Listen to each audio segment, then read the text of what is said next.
also lock in gains, which means you don't lose your money when the market is down. Sounds incredible, right? Sounds super?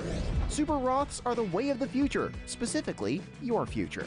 To see if you qualify for a Super Roth, go online to thesuperroth.com. You ready for a reboot? Welcome to the Sheila Mac Show, reality at its finest. History reminds us those hit hardest often become the change makers. This year, we've all hit crazy economic, social, and emotional rock bottoms. We all get knocked down. Something hits globally, locally, personally. It affects our health, finances, our relationships. We have to recreate a business or career. Each show, Sheila and her special guest will be sharing their reboot stories, guiding you with real solutions to upgrade and up-level emotionally, mentally, physically, spiritually, and financially. Here on NBC's KCAA Radio. If you're ready to pull yourself up by the bootstraps and bra straps, enjoy a listen. Here's Sheila. Welcome to NBC's Sheila Mac Show here on KCAA Radio, the station that leaves no listener behind. I'm your host, Sheila Mac, and today we have a very exciting giveaway event during the show and some incredible content for you. So one of the things we will be discussing in detail is communication, negotiation, and tactics for creating wealth, applying the 7, 38, and 55% rule. Now, going on into that, we are talking about communication, not just the verbal communication, but also all the other ways that people communicate with a gesture, with a look, with an action.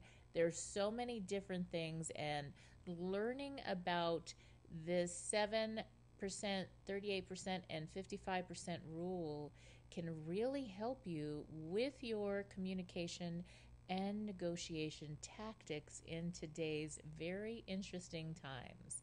Now, moving on, I also have a very special giveaway. If you are just tuning in again, this is Sheila on the NBC Sheila Mac Show right here on KCAA Radio, the station that leaves no listener behind. And I do have a special thank you gift for all my listeners. An invitation, a free gift pass, that's right, free, just for you, to the business event of the year, Wealth Without Risk. It is not a myth. If you aspire to build an ultra successful business without risking your shirt in the process and create long-term sustainable wealth, this is important. When we talk about pioneers in the world of business growth and marketing, there are two names that are simply unparalleled: Roland Frazier and Jay Abraham. Here's a glimpse of why they're considered the best in the business. Roland Frazier is renowned for his sharp ability to scale businesses rapidly, having directly managed and overseen thousands of acquisitions.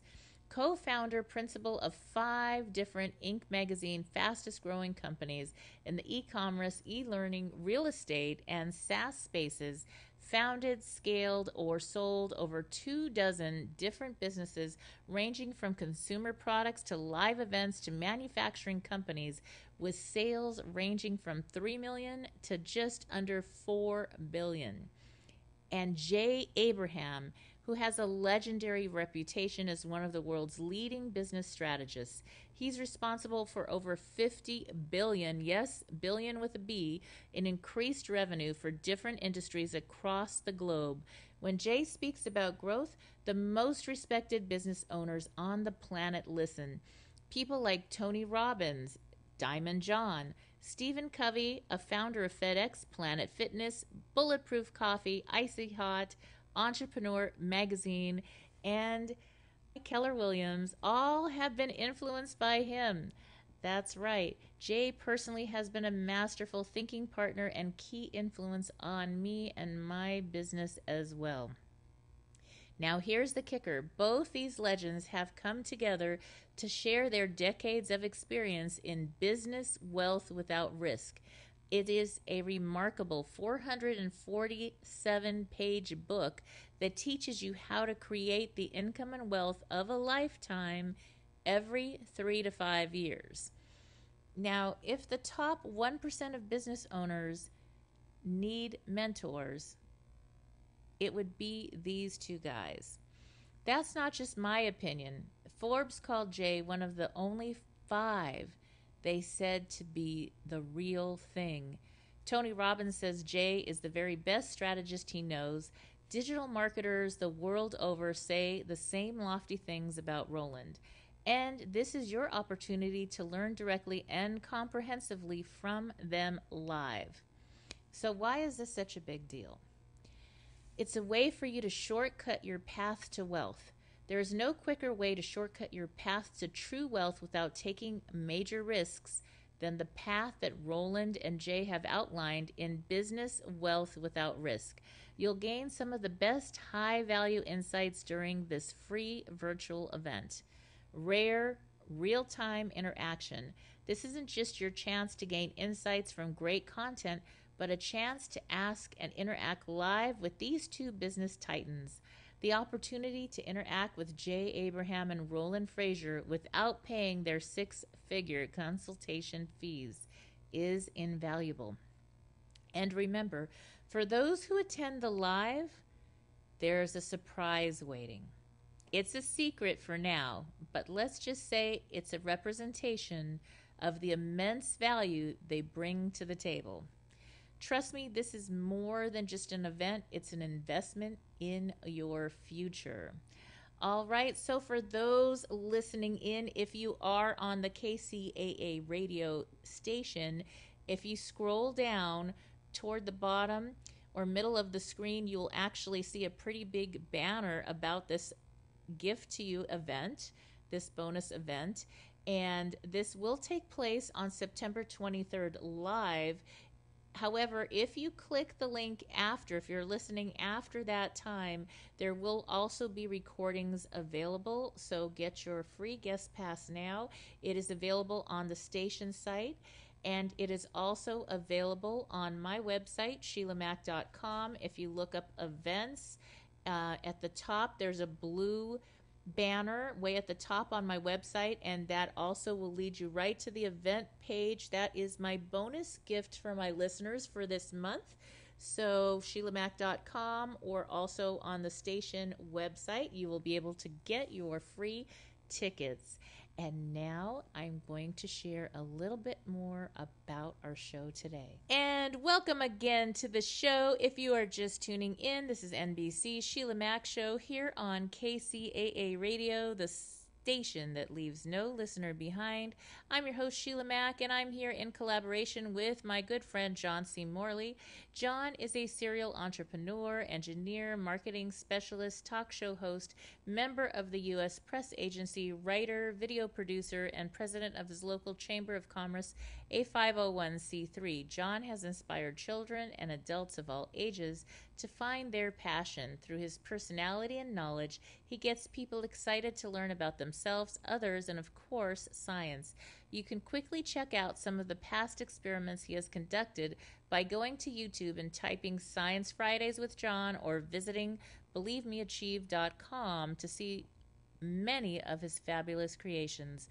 John knows that not everyone learns in the same way, thus he prides himself on being dynamic and exciting and teaching from the auditory, visual, and kinesthetic perspectives. All right, welcome to the show, John. Thank you again, Sheila, for another welcome today. Again, it's always a privilege, a pleasure, and honor to be with you and the wonderful people that are either watching us or listening to us here on the radio. And so I wanted to share with you some very important points. And that's in regard to a topic that I think is very, very apropos to what we're talking about. But first, I want to let you guys know what I do. First, if you guys have not seen, there is a QR code. If you take your phone and you were to just use that and point over the QR code like so by launching your phone app, you'd be able to see the yellow lips, touch it. You'll get my link tree. It's easy as that. If you're not watching us and you're just listening to us, then you can go to BelieveMeAchieve.com for more of my amazing, inspiring creations. And I want to let you know what I do. I do a lot of things being a serial entrepreneur, but I actually help people tell a story that leads to them growing a more profitable, scalable business. I typically work with large corporations that are looking for that out-of-box experience for their clients.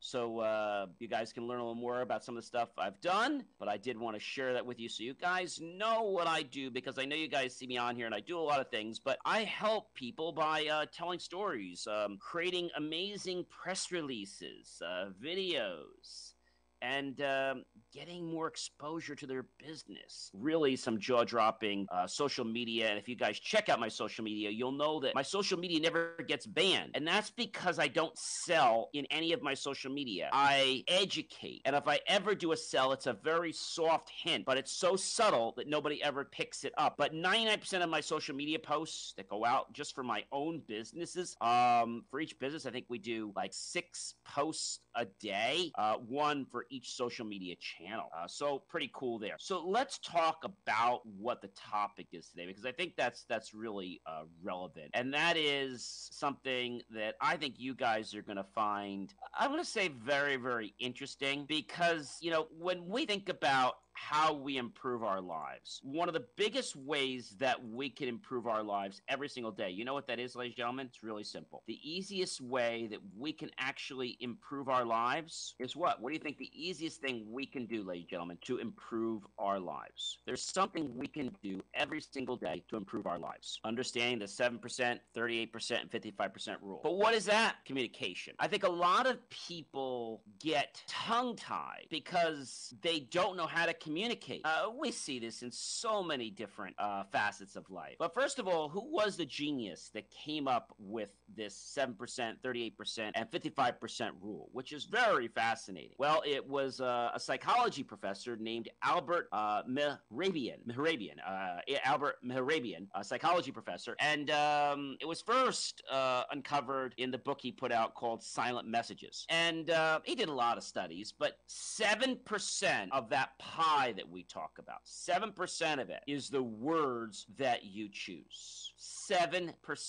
That's right. So 7% of your communication is the words you select. 7% of your communication is the words you select. But yet, people go crazy trying to make sure they have these words that came from, like, you know, the deep bowels of the scholarly and scholarly journals, because they want to be impressive. Now, it's great to use good words.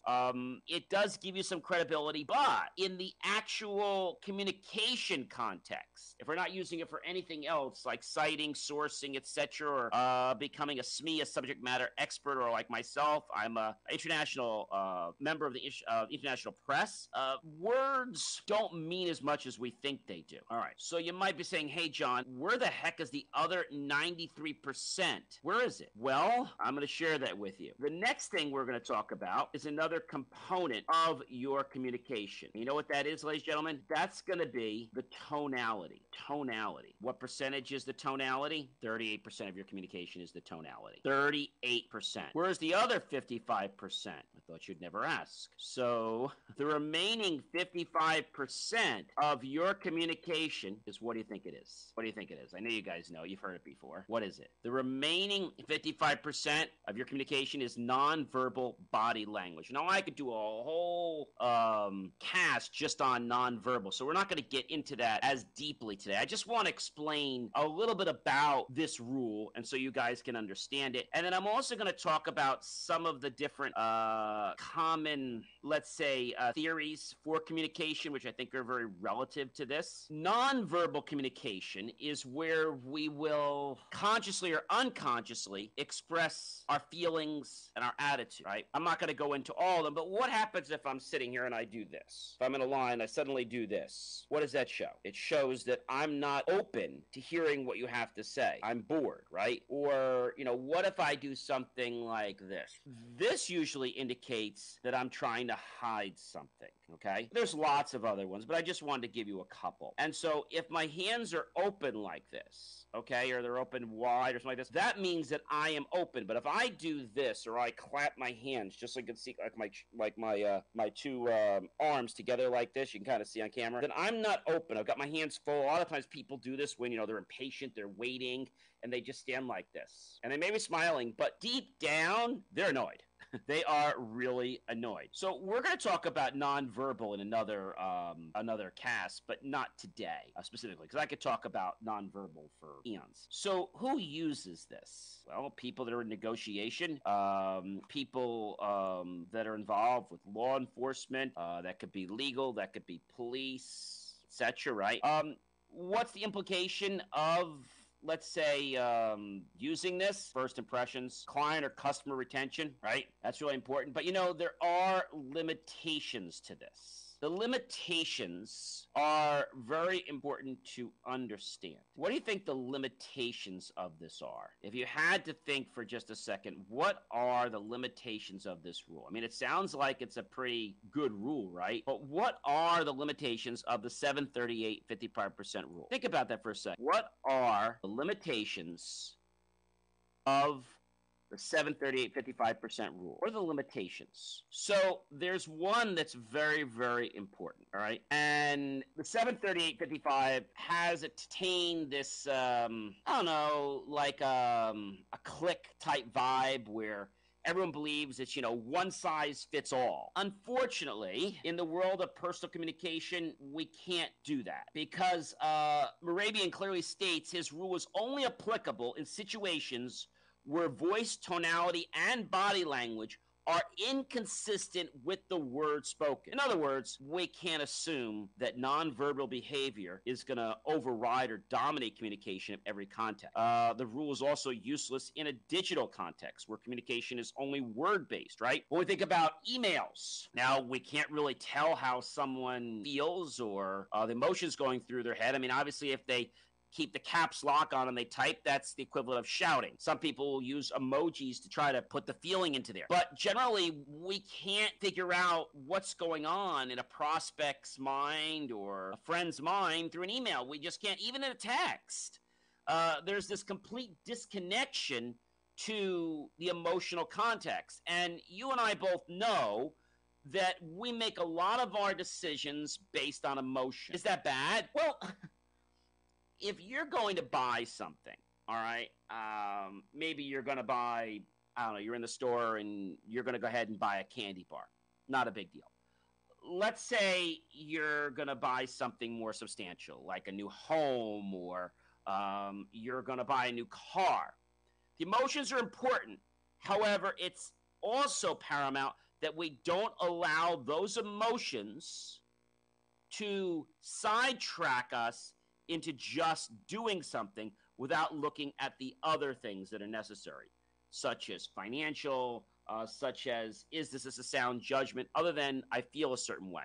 Oftentimes in relationships, things escalate because of feelings, and people don't have the wherewithal to come back and say, wait a minute,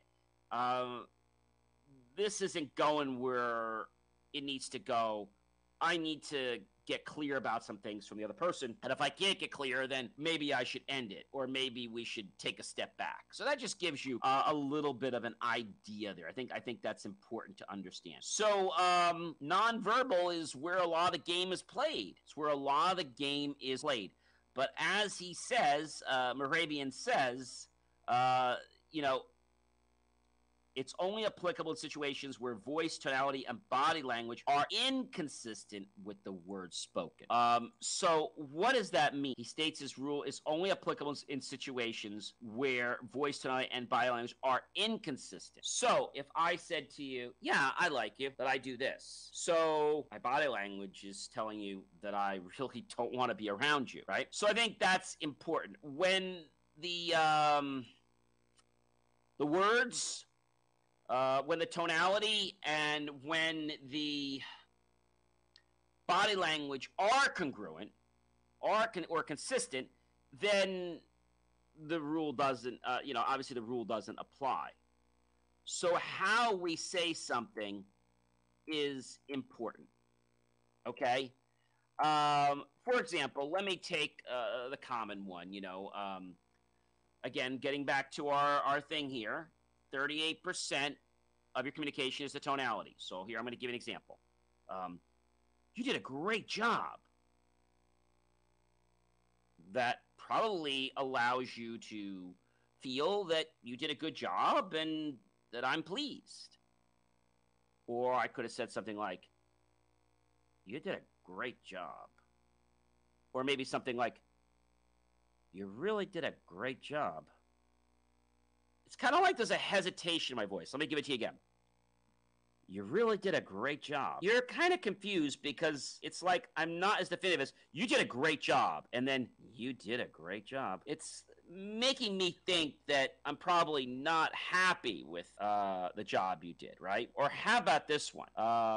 You have the one that's way at the top. You did a great job. That can be tricky. But the way I said that, you did a great job.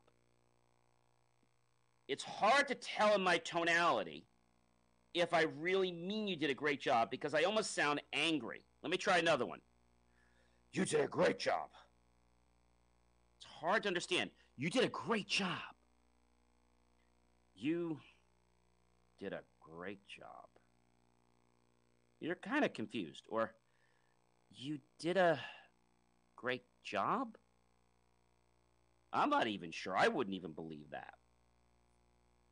So when that tonality is off with, let's say, the words, like in the sense of you did a great job, they're not congruent because I'm really not saying you did a great job. I'm saying it, but I really mean you did a terrible job. Or the first time I said you did a great job, it matched. Now, if I did the same thing and I'm like, you did a great job. You know what that means. I'm shaking my head and I got my hands like this. You did a great job. I'm like disappointed with you. And if you just listen to just hearing the words, or just, let's say, just paying attention to only the words I chose, not how I said them, but the words that I used, you're going to think that you did a great job and you didn't. That makes sense? So what that means is how we say something is very, very important, right? How about the word, let's do this one, enough. Okay, enough, right? Or if I can say, okay, enough. I'm politely letting you know that I had enough. Like maybe I'll use the one I used when I went to Italy a couple times. I've been to Europe several times, and one of my relatives, they always want to serve you pasta and vino. It's like which is wine. They always want to do that. So it went to this relative of ours. We had a lot of relatives there. I believe it was in. I'm trying to remember where we went. We actually went to Rome, but we went to Sicily. And right on the outskirts of Sicily, we were at this family member's farm. And when we were there, they were serving the pasta and the vino. And so they said to me, "Basta?" And I'm thinking, "Basta" means one thing. "Basta" is, do you want more? Is the way I had understood. So when I say basta, they started putting more on my plate. So I'm like, oh, no basta, no basta, no basta, no basta, no basta. I quickly understood what that meant. All right. Let's take a look at some other things. What are some words that can have, let's say, different meanings if said with a different tone, right? What are some words that can give us a different contextual meaning? The biggest one, like I said to you, the great job one is a very, very popular one, because understanding that a lot of people do look for that. They look for that stroke, that gratification, right?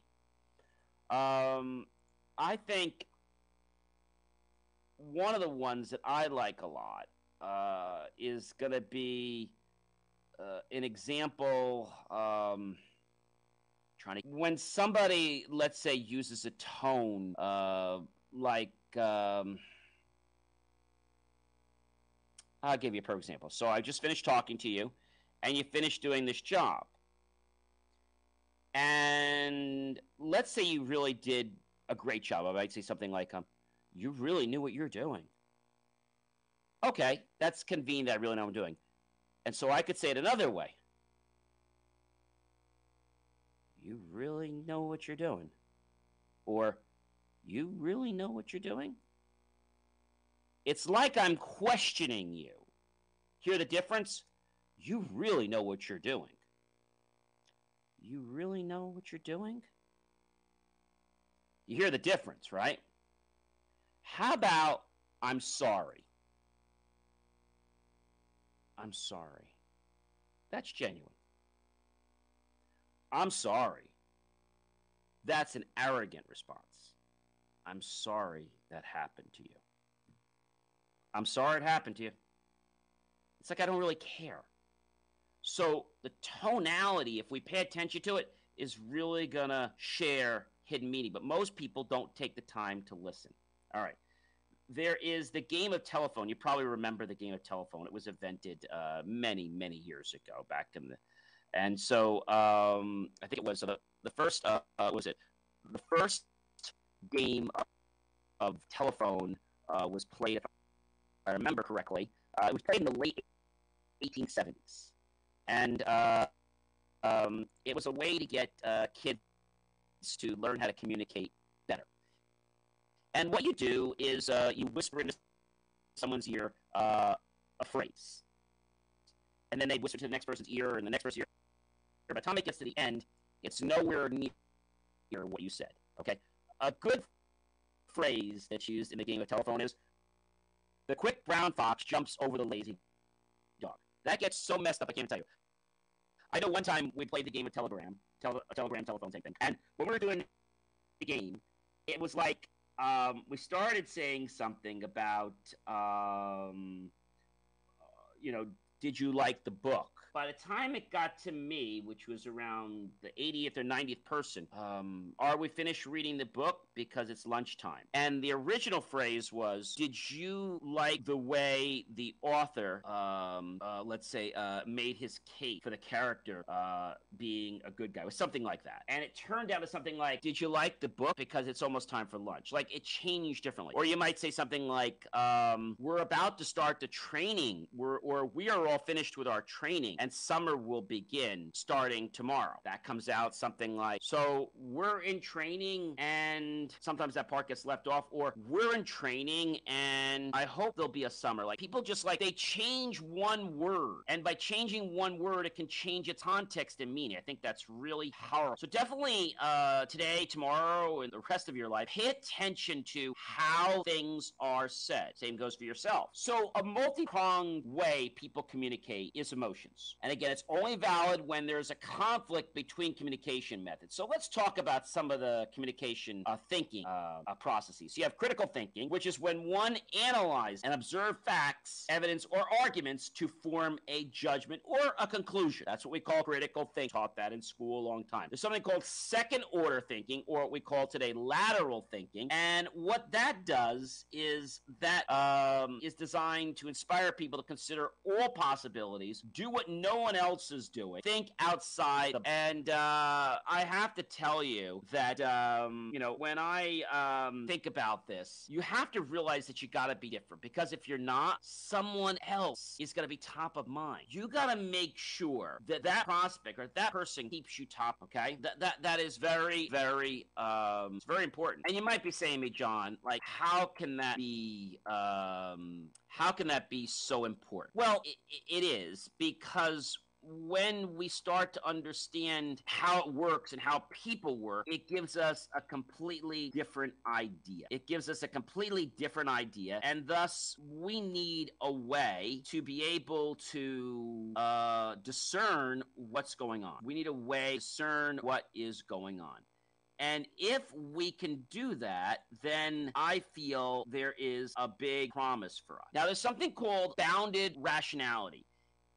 It's the idea that rationality is limited when individuals make decisions, and under these limitations, rational individuals will select a decision that is satisfactory rather than opt. So if you give somebody a set of choices and they say, you know what, they don't pick the best one. They pick the one that they feel, okay, is going to be satisfactory. Satisfactory. It's not going to be the best choice, but it's one that'll probably, work on the job. Like if you were to, let's say, make a spill and you got some bounty and you wiped it up. But maybe you also had some scotch, or maybe you had something else, like a rag. What's the optimal solution? The bounty or the scotch, right? But not that rag that's already wet. So sometimes people just grab whatever's first in mind when it may not be the best idea. Now, Herbert Simon was a political scientist, and he was interested in decision-making in the real world.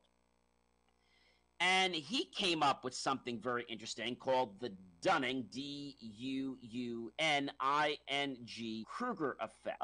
So, again, the Dunning-Kruger effect is something that a lot of people don't know about. But the Dunning-Kruger effect, again, comes to us courtesy of Mr. Herbert Simon, who, again, was a political scientist interested in decision-making in the real world. That was his goal, because you can make decisions, but if you don't make them in the real world, then it's different. You'll find it is very, very different. So the Dunning-Kruger effect is where a cognitive basis, where people that have, let's say, a low ability in a task, overestimate their ability to perform a task. So let's say that you were not a painter. I'm not a painter. But I estimate that I can paint anything. I've never painted. I painted, things with sip and paints and stuff like that, but I've never painted a house, never painted a room, and I don't want to. But let's say somebody was to think that because I painted this thing on a canvas, I'm suddenly a professional painter. I'm not. So that would be an example of using the Dunning-Kruger effect, where cognitive basis in which people have a low ability in a task that they overestimate their ability to perform the task, and then obviously they're not very happy about that task. Do you guys remember Occam's Razor? This is another great one I want to share with Occam's Razor, and of course the very good book. What the heck is Occam's Razor, John? Well, Occam's Razor is basically stating the fact that one should not increase the number of facets or things required to elaborate or explain anything within reason. He says the straightforward solution is often the best one.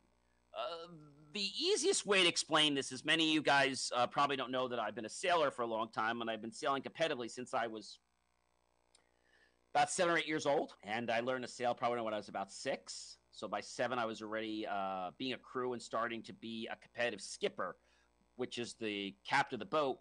By the time I was about, I'm going to say maybe 7.5, 8. And when I was first learning about sailing, I won't bore you about all this, but there's different ways the wind can hit the boat. It can hit it in the front, which if it hits it dead on, the boat's in irons because you can't sail into the wind.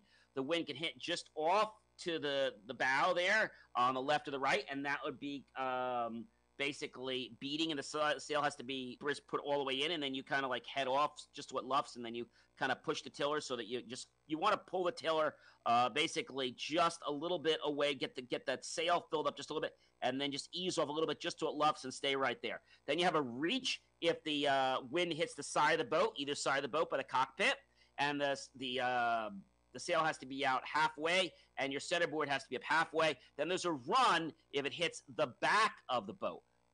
That's probably very, very important. So definitely, ladies and gentlemen, I think the thing is this: if you make that too complicated, then it becomes really, really hard. So with Occam's Razor, we should just use the simplest and the least amount of things or objects or concepts to explain something, and make sure it's as straightforward as possible. The last topic I want to share with you is Maslow's hammer. It's the tendency to use a tool or process in the wrong context. Maybe you decided that you're going to use, a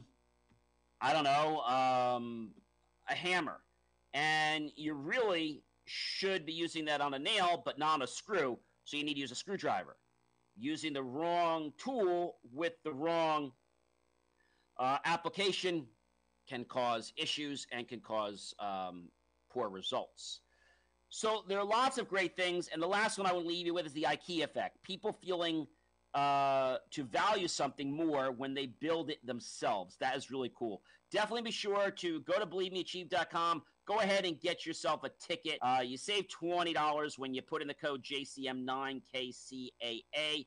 It has been a privilege, a pleasure, an honor to be with you guys. And you know what I do by now. You know what that is? Yes.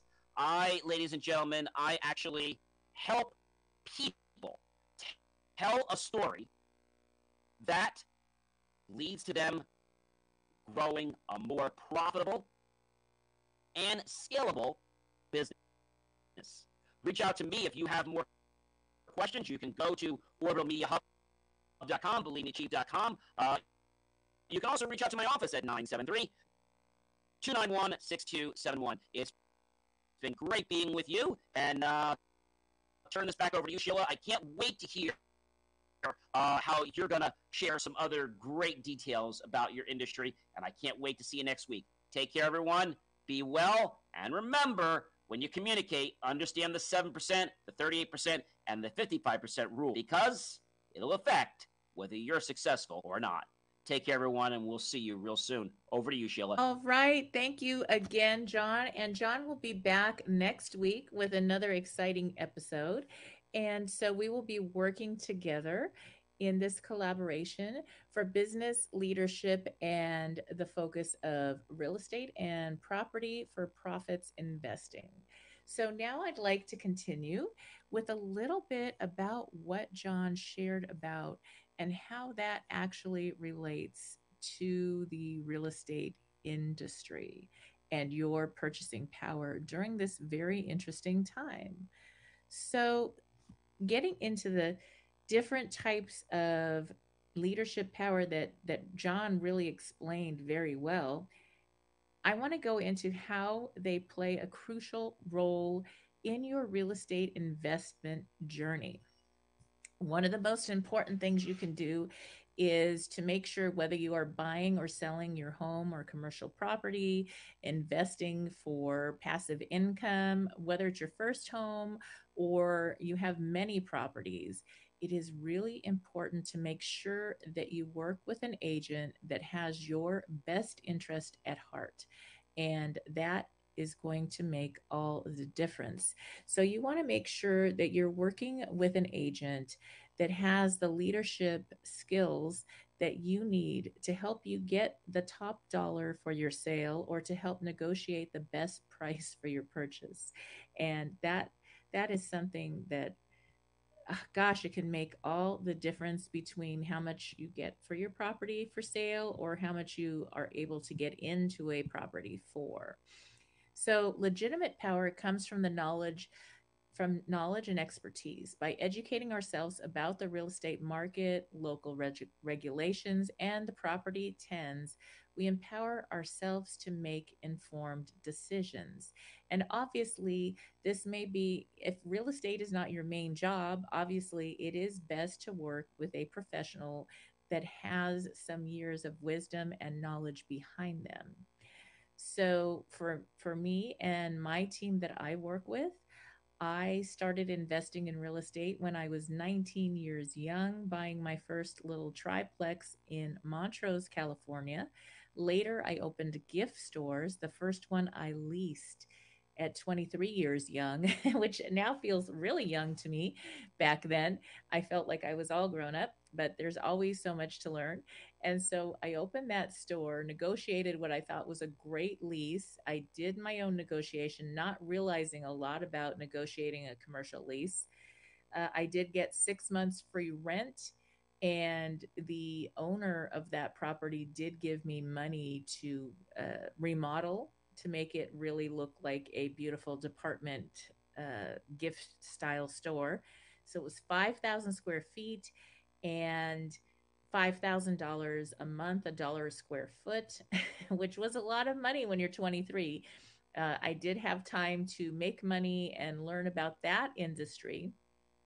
And I realized, oh my gosh, now I'm paying a whole lot of rent every month when I could be putting that money toward buying a property. So the minute after the 6 months of free rent, after that was over and I had to start paying that rent, luckily I had great marketing and learned a lot about how to run a business really fast because I needed to get that rent money going.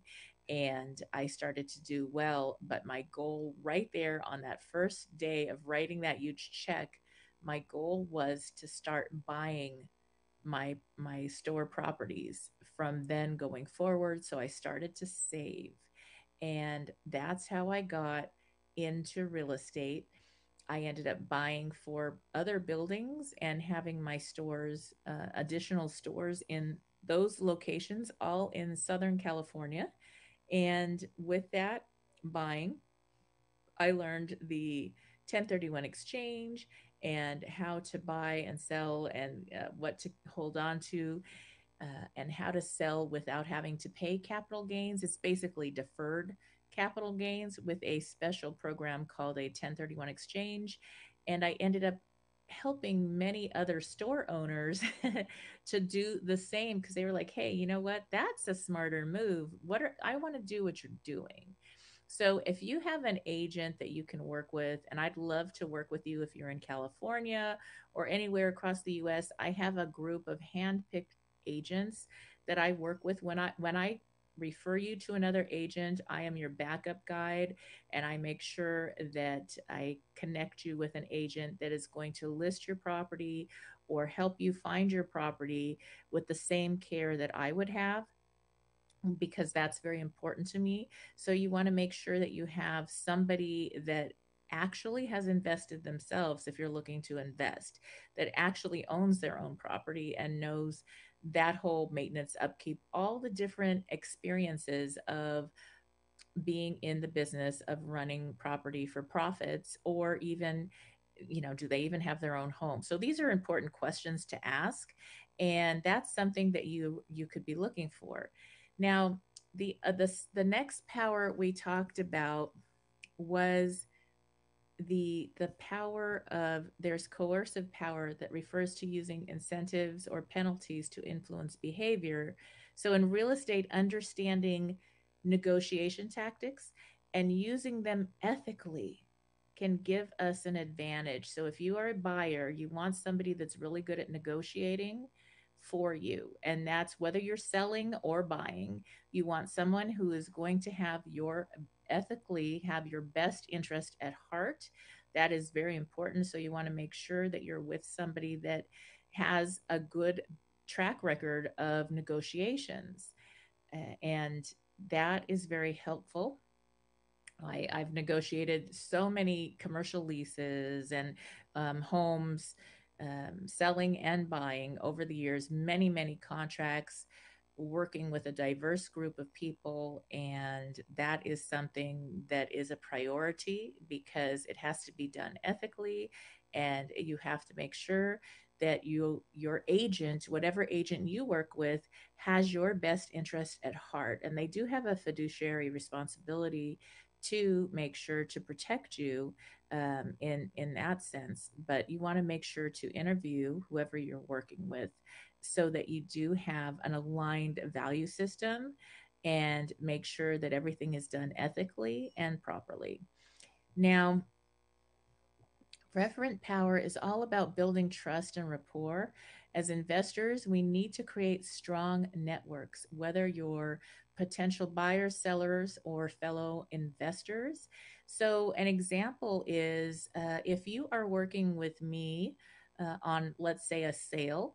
For instance, if you are selling your home or property and I am your listing agent, I am going to make sure that we have proper photos, that staging is done, that your home is picture perfect for the top sale that you can get for the market that we're in. I'm going to make sure that your listing gets out to, and this is something you want to look for. You want to make sure that there's great marketing and that there's connections. So usually I'll have a few buyers in mind. And an example is I have a friend who's selling her home, and she just mentioned it to me and said, okay. And before even she's getting ready to list it now, and we're already going to be able to bring her a couple of potential buyers to view her home. And so that's how it works. So you want to make sure that you have somebody that is very connected and can bring investors or home buyers in so that you get your sale as soon as possible, especially in this market. So that's something else to look for. You want someone that has expert power that comes from specialized knowledge. Becoming an expert in specific niches within the real estate market can open up unique investment opportunities. So, definitely, I love to work with other agents when I handpick an agent to refer you to if you are in another state or in a different part of California and I'm not there for you to work. I can refer you to a handpicked agent that has the skills. They've been investors, they've been in the market, they've been real estate agents long enough where they really know what they're doing and they specialize with exactly what you're looking for. So that's what I do. And I make sure to guide and oversee the process to make sure that you're very happy with the process. So that's important.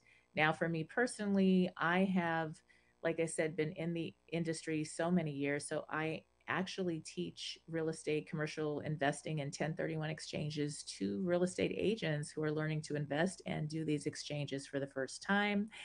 And it is just something that I've done my entire life that has really blessed me and blessed my family, but I also enjoy it. And my most important, special part of the industry is helping people find their homes, or you might have somebody that's trying to buy their first home. And nothing makes me happier than helping someone get into a really good home that they love and that they can afford, because that's going to make the biggest difference long term in their life, in their relationship, in their family life, and their ability to build equity. It's really important to have an agent that's going to help you find the home that's going to hold the best value. Market with interest rates fluctuating, it will go up and down, but you want to get into a place that's going to be what you're looking for and that's going to hold the value. And so that's again back to somebody that really is an expert in their field and knows the real estate market like the back of their hand. Now, the next thing is the informational power. So, the informational power is about access to crucial data. Now, in today's digital age, being tech savvy and using data and analytics can give you a competitive edge. That is really important. You want to make sure when we go into real estate, whether you're buying, making offers, selling, you're going to base your pricing or your offering on the comps. And you need to have an agent that obviously is able to give you a very fair picture. If somebody comes in and tells you, yes, I can list your home for a very big amount, let's say $1 million, but all the homes in the area that are the same home as yours are selling for 8 or 850, then realistically, you're not going to get $1 million unless you're throwing in like something else really special. So you have to be realistic about what you can get for your home. And so that's where you want that data so that you're able to price it at a point where you're making the most possible amount for your sale. And you're also able to sell it as fast as you need to sell it because we still are having some interest rates going up. And so that's something that's really important to think about when you are getting ready to sell your property. And I want to go to the other side of things, not just on selling, but if you are buying your property and you are investing, maybe you're selling a home or getting ready to sell and list your home. It's really worth scheduling a consultation to find out with a good real estate agent what the comps are, what you can get for your sale. And there may be, depending on where you're moving to and what your next goal is, a strategy where you sell and then get all cash to make your next purchase and wait, or you can do a special bridge loan into a new home, depending on what your patience factor is and how you want to do that. So, that is something that you want to review all your options with your agent to make the best possible decision and save the most money, because you make your money in the buy, obviously, in any market. And there's now we're getting into the moral power that John talked about. Moral power is centered on doing what's right and ethical. So, as investors, we must prioritize honesty and integrity to build a reputable brand. And so, you want to make sure that you're working with someone that has the aligned morals and that is able to really be honest with you and has complete integrity about everything that they're guiding you through each step of the way in order to save you time and money and get your property purchased or sold as quickly as you would like.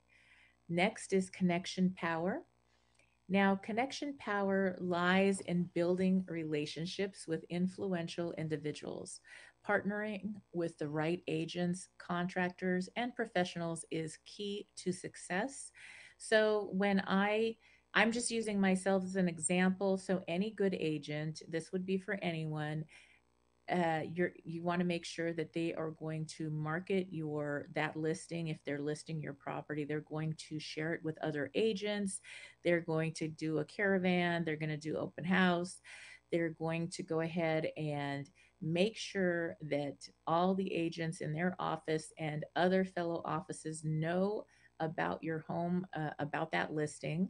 And so it's very important and super helpful because I might know three or four people that are looking to buy in the same area that I'm doing a sale in. And usually I do, or I have connections that do. And so that helps to expedite the process. And so having someone that's connected in the community help represent you is going to also be huge for your success. Now that we understand these leadership powers, I want to talk about how surrendering, that other part of it is surrendering to the flow, can benefit us in real estate. Surrender doesn't mean relinquishing your control, it's more about being adaptable and open to opportunities.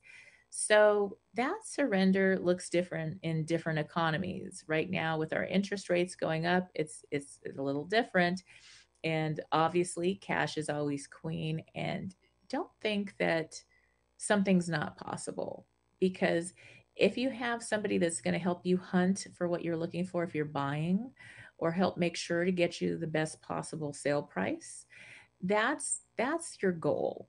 And then it's not about the economy as much as the opportunity. And I want to just grab a drink of water. So, I want to share a little bit about some opportunities that sometimes if you're an investor, you may not think about, but I love. There is the exploration of the Airbnb rentals. I am a super host with some California properties that I do rent out on the the vacation rental platform. And there is another phenomenal opportunity, and that is creating residential care facilities, because we do have a very large portion of our population is in that senior stage and needs some residential care. And that property, if you create a residential care facility, can make you quite a bit more than you would ever be able to rent out the property for. Even if you're going to need to hire licensed people to help run that home, but you will be making far more money, and you will also be in contribution because you're going to be helping people that really need care. And it, some of these places are so overpriced. So if you offer the fairest price, you're still making a huge profit, and there's such a high demand and need right now that it is a great way to use property for profits and also giving back to the community. So I love that idea. That's something I'm actually working on right now with a client, and she already has two of these residential care facilities, and now she's going to buy two more homes, and they pay for themselves. She's able to pay off the mortgage fast and continue investing. She loves helping people and working with the population that needs this type of care. So she treats these people so well and gives them many amenities that other places don't have. I've actually visited both of her homes, these residential care facilities, and thought, oh my gosh, I have, if I had elders that I needed to place, I would definitely want them in a home like that. And I love to work with people from just from the start all the KCAA way. Loma Linda.